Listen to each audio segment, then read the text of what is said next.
Shalom, selamat pagi semua. Apa kabar hari ini? Ya, tentu baik semuanya ya. Saat ini kita akan mulaikan proses belajar mengajar kita dan diminta seorang peserta didik bersedia untuk memimpin doa buka di saat ini. Dipersilakan. Ada yang bisa? Ya, baiklah. Ya, silakan memimpin doa. Sebelum kita belajar, mari kita berdoa. Kami bersyukur kepadamu Tuhan untuk penyertaan dan kasih-Mu. Engkau lagi boleh memberikan hari yang baru bagi kami, dan kami boleh datang di sekolah ini untuk belajar. Bimbing dan sertai kami Tuhan, agar proses belajar kami dapat berjalan dengan baik. Di dalam nama-Mu kami berdoa dan mengucap syukur. Amin. Terima kasih yang telah memimpin kita dalam doa. Dan sebelum kita lanjut, Ibu akan mengecek daftar hadir dan hanya nama-nama mereka-mereka yang tidak hadir saja yang akan dilihat ya. Ya, kita ada 36 orang, namun yang lain online dan yang lain ada di kelas dalam proses belajar. Yang tidak hadir ada 3 orang ya. Aris, Miracle Rory, dan Karen Toliu. Yang lain hadir semuanya ya. Oke, semua hadir. Ada buku panduan bagi kita yang ada di kelas, yang sementara online tetap memakai buku panduan elektronik yang dikirim lewat WA ya. Kita memakai buku panduan yang ada yang dipinjam di perpustakaan. Buku kelas 12 ya, silakan. Ibu akan bagikan bagi mereka yang ada di dalam kelas dan yang sementara online tetap memakai buku panduan elektrik. Jadi buku panduan elektrik, buku panduan kelas 12. Yang ada di sini silakan satu siswa satu saja. Oke, jadi sudah.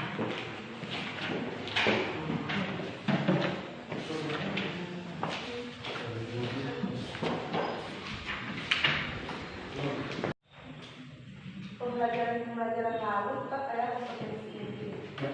Kompetensi inti terdiri dari empat hal. Jadi yang pertama, menghayati, mengamalkan ajaran yang dianutnya. Yang kedua, menunjukkan perilaku jujur, disiplin, bertanggung jawab, peduli, gotong royong, toleransi. Santun, responsif, dan proaktif, dan menunjukkan sikap sebagai bagian dari solusi atas berbagai permasalahan dalam berinteraksi secara efektif dengan lingkungan, sosial, dan alam, serta dalam menempatkan diri sebagai cerminan bangsa dalam pergaulan dunia. Yang ketiga, memahami, menerapkan, menganalisis, dan mengevaluasi pengetahuan faktual, konseptual, prosedural, dan metafisik berdasarkan rasa ingin tahunya tentang ilmu pengetahuan, teknologi, seni, budaya, dan humaniora dengan wawasan kemanusiaan, kebangsaan, kenegaraan, dan peradaban terkait fenomena dan kejadian, serta menerapkan pengetahuan prosedural pada bidang kajian yang spesifik sesuai dengan bakat dan minatnya untuk memecahkan masalah. Yang keempat, pengolahan, menalar, menyaji, dan mencipta dalam ranah konkret dan ranah abstrak terkait dengan pengembangan dari yang dipelajari di sekolah secara mandiri, serta bertindak secara efektif dan kreatif, dan mampu menggunakan metode sesuai dengan kaidah keilmuannya. Ya, untuk 4 kompetensi inti ini, sebagaimana dalam proses pembelajaran, yang kompetensi inti 1, dia tentang kompetensi sikap spiritual. Kedua, kompetensi sikap sosial. Yang ketiga, pengetahuan. Dan yang keempat, keterampilan. Keempat kompetensi inti ini, dia ada poin-poin penilaian. Penilaian sikap spiritual, bagaimana kita bisa mengikuti kegiatan-kegiatan ibadah atau kita disuruh mengikuti ibadah. Kompetensi inti 2 tentang sosial, sikap sosial, tentang bagaimana sikap kita terhadap teman-teman, terhadap guru atau terhadap warga sekolah.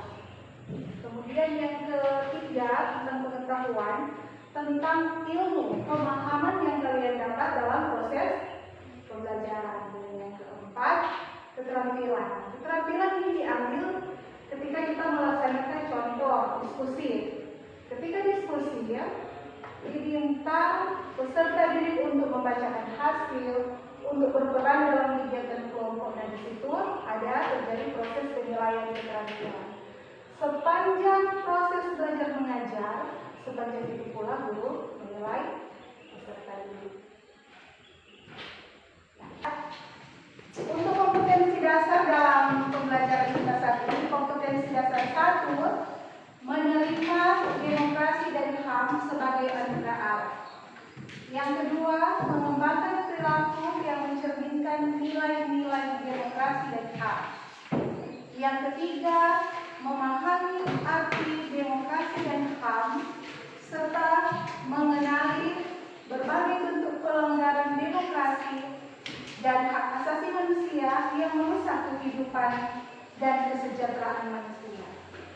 Yang keempat, membuat karya yang berkaitan dengan penerapan sikap dan perilaku yang menghargai demokrasi dan HAM.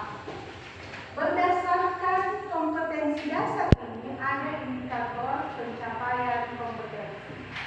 Nah, indikator yang pertama, menganalisis kasus pelanggaran terhadap hak asasi manusia serta memberikan penilaian kritis atas berbagai masalah yang ada sebagai remaja Kristen.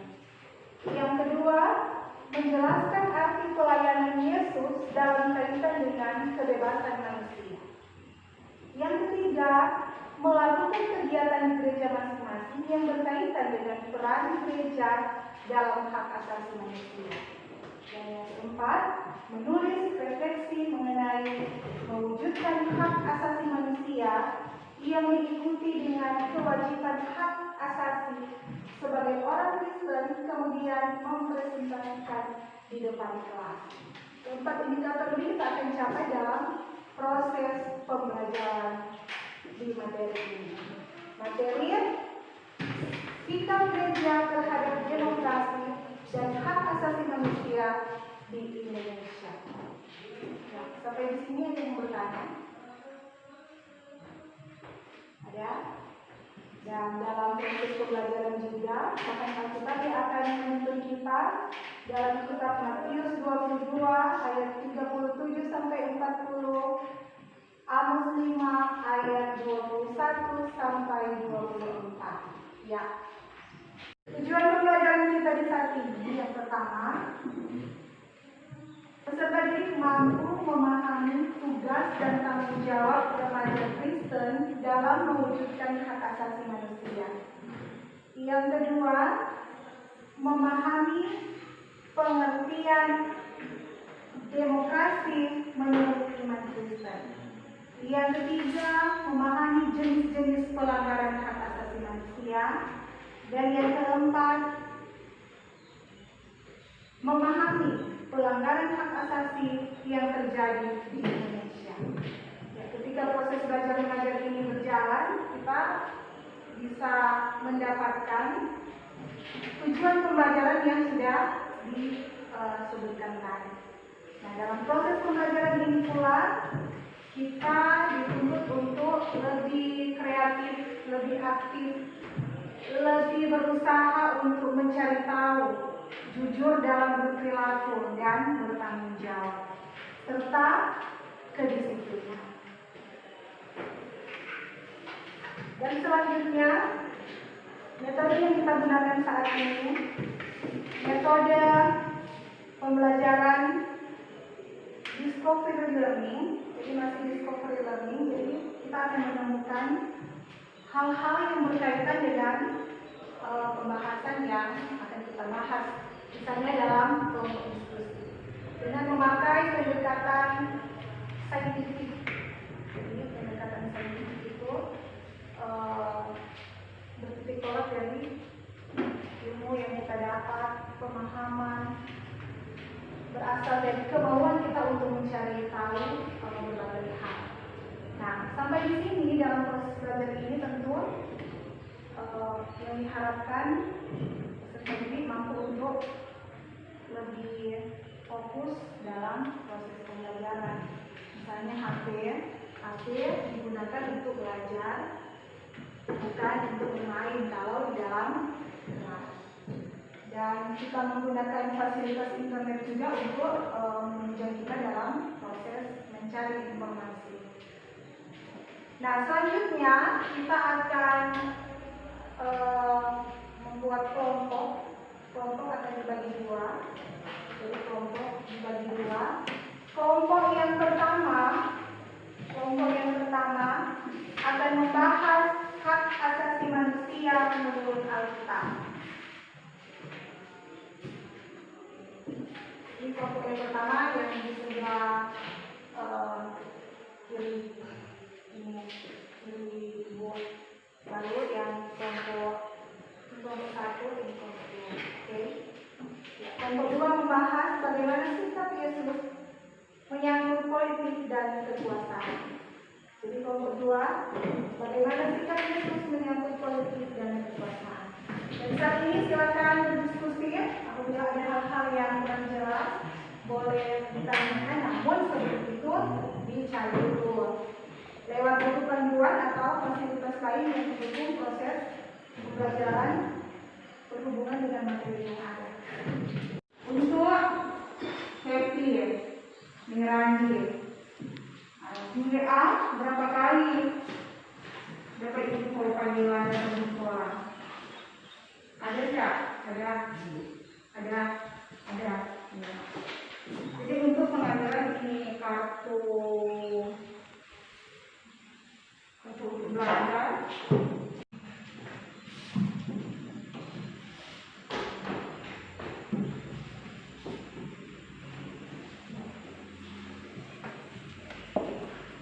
Itu nomor.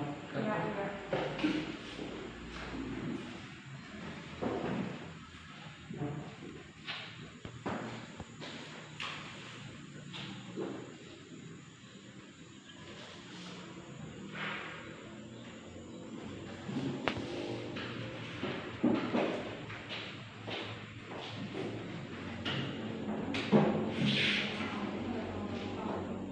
Jadi ini diaplikasikan.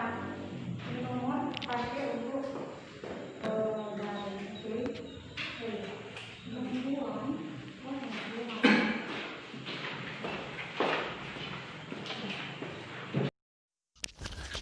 Ketika kelompok sudah dibagi, peserta didik yang terdiri dari kelompok 1 dan kelompok 2, mereka diberikan kesempatan untuk berdiskusi tentang materi yang akan mereka sajikan.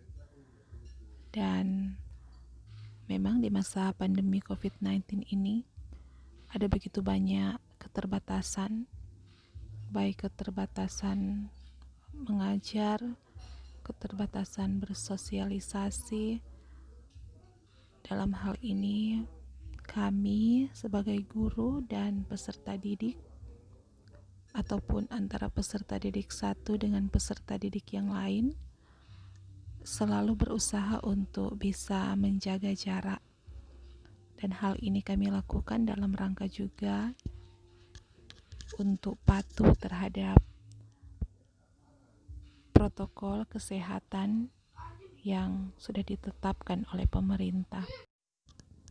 Kami tidak seperti dulu dalam proses belajar mengajar seperti biasa, boleh bersosialisasi, boleh banyak bercerita, boleh banyak bersentuhan satu dengan yang lain. Dalam hal ini bisa duduk berdekatan. Di pandemi COVID-19 ini kami diharuskan untuk tidak bisa melakukan hal seperti biasa yang dilakukan. Oleh sebab itu, ketika kami ada di new normal ini, kami berusaha untuk selalu bisa menjaga jarak, untuk selalu memakai masker, dan untuk selalu mencuci tangan. Karena dengan demikian, kami mampu untuk menjaga diri kami dan menjaga orang lain yang ada di sekitar kami. Pembelajaran yang dilakukan saat ini ada dua versi. Yang pertama, memanggil beberapa siswa untuk bisa datang di sekolah untuk belajar, dan ada banyak juga yang belajar dari rumah. Karena untuk peserta didik kelas 12 tidak bisa menampung, kelas yang ada tidak bisa menampung mereka karena jumlah yang banyak. Karena kelas 12 terdiri dari kelas 12 MIPA 1, MIPA 2, 12 IPS, 12 bahasa, yang total semua siswa kira-kira 90 peserta didik. Dan untuk pandemi COVID-19 ini tidak mencukupi mereka ada di sekolah, karena minimal 20 orang kalau tidak salah ya. Walaupun demikian, peserta didik ini tidak menurun minat belajar mereka. Mereka berusaha untuk memakai fasilitas internet yang ada dengan kemampuan yang bisa dikatakan ketika pandemi ini mereka berusaha untuk Ini belajar apakah sendiri. Dan dari sini masih bisa mereka yang mau memberi diri dalam bertahan dalam proses proses pembelajaran ini, dan memang harus tahan. mengikuti diskusi kelompok. Harus tahan. Ya, sebelum kita masuk pada pelaporan kelompok 1 dan kelompok 2, perlu kita ketahui bahwa sikap gereja terhadap demokrasi dan HAM Indonesia ini merupakan puncak dari ketiga pokok bahasan yang sudah kita bahas sebelumnya. Jadi ketiga pokok bahasan yang kita bahas sebelumnya, yang pertama demokrasi dan hak asasi manusia, yang kedua praktik demokrasi dan hak asasi manusia, dan yang ketiga demokrasi dan hak asasi manusia dalam perspektif Alkitab. Di kelas 12 ini kita banyak berbicara tentang demokrasi, berbicara tentang hak asasi manusia. Mengapa? Karena kalian saat ini dipersiapkan untuk diterjunkan ke dalam masyarakat. Mengapa dikatakan seperti itu? Karena usia kalian sekarang sudah 17 tahun, 18 tahun. Itu berarti dari segi usia sudah dikatakan dewasa. Dewasa dalam segala hal. Dan saat ini dalam proses pembelajaran di kelas 12 ini, dalam rangka mempersiapkan generasi muda yang berkualitas, yang mengerti tentang demokrasi dan yang mengerti tentang hak asasi manusia. Ketika kalian berada bersosialisasi dengan masyarakat, kalian bisa mengetahui bahwa hal-hal ini yang baik dan hal-hal itu yang tidak baik. Nah, ibu kira seperti itu dalam kita akan lebih memahami mengapa kita banyak belajar tentang demokrasi dan banyak belajar tentang hak asasi manusia. Dan untuk pelaporan kelompok dalam materi ini, pembahasan kelompok 1 hak asasi manusia menurut Alkitab, pembahasan kelompok 2 bagaimana sikap Yesus menyangkut politik dan kekuasaan. Kita dengarkan laporan dari kelompok 1, dipersilakan.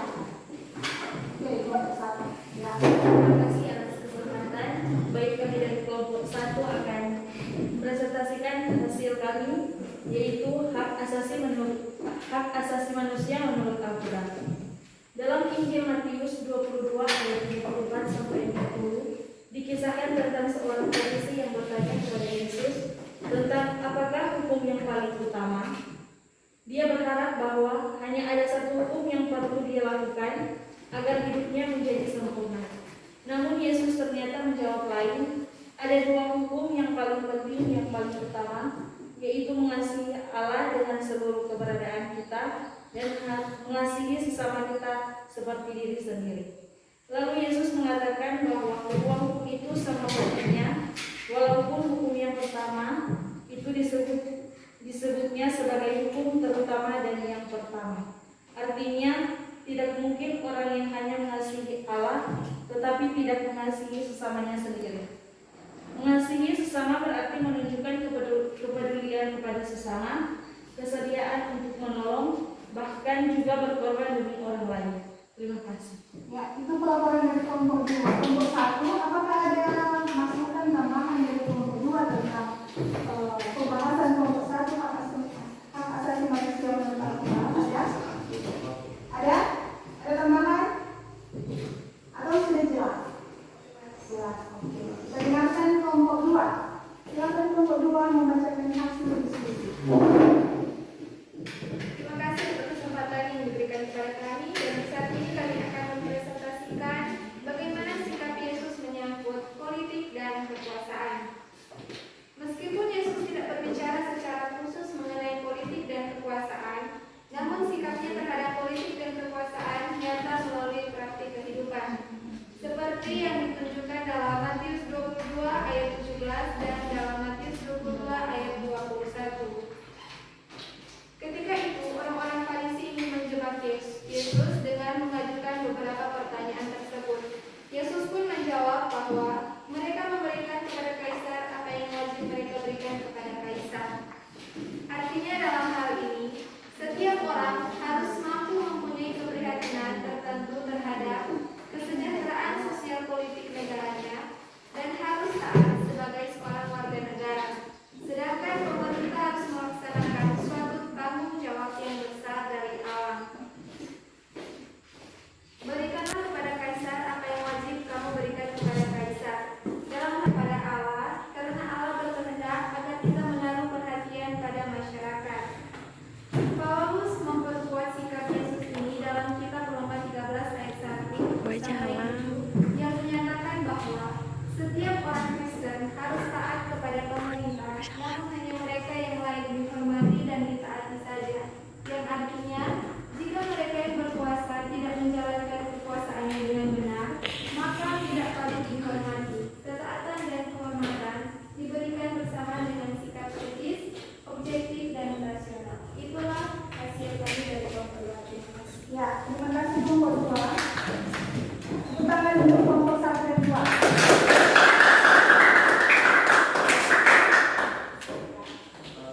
Jadi dalam pembahasan kelompok 1 dan kelompok 2 ini ada yang kira-kira kurang jelas, atau ada yang tidak jelas, atau memang sama sekali tidak mengerti mengenai dua subpokok bahasan yang kita bahas. Jadi yang pertama asasi manusia menurut Alkitab, yang kedua bagaimana sikap Yesus menyangkut politik. Pada intinya politik itu sebenarnya baik, politik itu sebenarnya bagus, tetapi karena satu dan lain hal, misalnya saja karena disalahgunakan, tidak ada sikap tanggung jawab terhadap politik yang dikarenakan oleh orang-orang tertentu, sehingga politik itu menjadi sesuatu yang tidak baik. Padahal politik itu baik. Mengapa dikatakan baik? Orang-orang percaya bisa diterjunkan ke dunia politik. Satu harapan bahwa ketika berada di dunia politik, kehidupan yang menampilkan karakter Yesus Kristus itu dia mau tampilkan dalam misalnya anggota dewan, anggota perwakilan rakyat di sana, DPR. Dia bisa menampilkan. Jadi yang lain mengikuti cara dia, bukan dia mengikuti bicara orang lain. Nah, bisa disimpulkan dalam proses pembelajaran kita di saat ini bahwa gereja sebagai persekutuan yang telah dipanggil dan dimerdekakan hendaknya turut serta memperjuangkan kemerdekaan, kebebasan bagi umat manusia tanpa terkecuali. Gereja tidak boleh sibuk hanya memikirkan dirinya sendiri saja, karena tugasnya di dunia justru untuk menjadi pelayan Allah dan sesama. Gereja hadir di dunia justru untuk ikut serta menghadirkan tanda-tanda kerajaan Allah, yang artinya gereja dipanggil untuk mewujudkan, menyatakan kehendak Allah di tengah-tengah dunia, yaitu keadilan, kebenaran, pembelaan kepada kaum tertindas dan teraniaya. Dari sini kita dapat melihat peran gereja mewujud nyatakan hak asasi manusia di tengah gereja, di tengah masyarakat, dan di tengah dunia ini, di tengah bangsa ini. Ketika gereja memiliki kesadaran untuk itu, tentu segala sesuatu yang dilakukan akan baik bagi banyak orang. Begitu pula berdemokrasi. Jadi ketika kita belajar di mata pelajaran PKN, itu demokrasi apa? Apa itu demokrasi? Jadi bagaimana orang itu bisa mampu mewujudkan demokrasi Pancasila dan lain-lain sebagainya. Ya, kira-kira seperti itu untuk hari ini. Kalau masih ada yang kurang jelas, boleh dipertanyakan, ya. Ada yang kurang jelas? Ya, untuk tugas rumah kita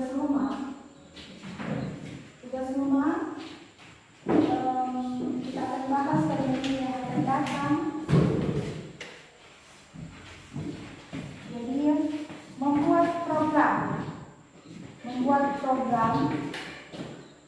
Adakah program jemaat yang terkait dengan hak asasi manusia dan demokrasi? Jadi ini bertanya kepada misalnya pendeta, kepada gembala atau pimpinan gereja. Jadi apakah ada program jemaat yang terkait dengan hak asasi manusia dan demokrasi? Apa itu? Kemudian siapa saja yang terlibat dalam program tersebut? Dan apakah program itu sudah bisa berjalan? Ya. Jadi seperti itu untuk tugas rumah. Kira sampai di sini pertemuan kita. Boleh satu orang memimpin doa untuk mengakhiri pertemuan kita di saat ini. Dan satu orang memimpin doa.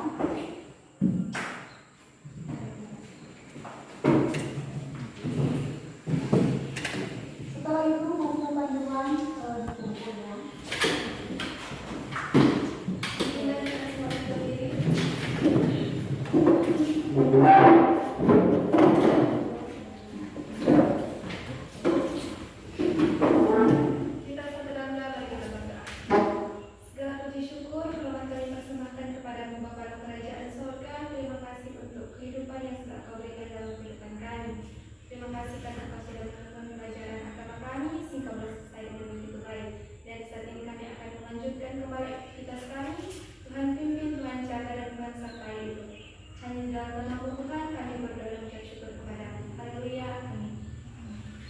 Demikian pertemuan kita di saat ini.